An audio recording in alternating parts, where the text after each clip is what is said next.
ఆదిలాబాద్ జిల్లా బేల మండలంలో బజరంగ దళ ఆధ్వర్యంలో విలేకరుల సమావేశం ఏర్పాటు చేశారు. 2 రోజుల క్రితం కర్ణాటకలో కాంగ్రెస్ మేనిఫెస్టోలో బజరంగ దళను నిషేధిస్తామని ప్రకటించడంపై బేల మండల బజరంగ దళ మండల అధ్యక్షుడు అగార్కర్ ఆకాష్ మండిపడ్డారు. దేశంలో ప్రస్తుత పరిస్థితులు చూస్తే కాంగ్రెస్ ఎప్పుడు రద్దవుతుందో తెలియని పరిస్థితి ఉందని, మనోభావాలను కించపరుస్తూ లబ్ధి పొందాలని చూస్తున్నారన్నారు.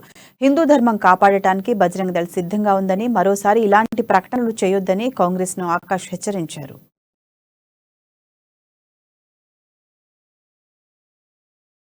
2 రోజుల క్రితం కర్ణాటకలో కాంగ్రెస్ నాయకులు బజరంగ దళని బ్యాన్ చేస్తానడం ఇది సరికాదు.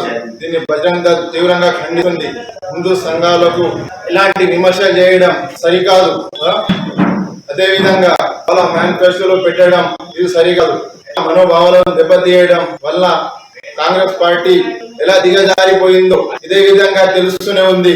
ఇలాంటి కాంగ్రెస్ అభ్యర్థులు ముందు ఇలాంటి విమర్శలు చేస్తే రాబోయే రోజుల్లో తీవ్రంగా పరిమాణాలు ఎదుర్కోవడం జరుగుతుంది. ఖబర్దార్ కాంగ్రెస్ నాయకుల ద్వారా హిందూ సంఘాలపై ఇలాంటి విమర్శలు చేయడం వల్ల జిల్లాల రాజకీయాలు హిందూ సంఘాలపై విమర్శలు చేస్తే ఖబర్దార్. 2 రోజుల క్రితం కర్ణాటకలో కాంగ్రెస్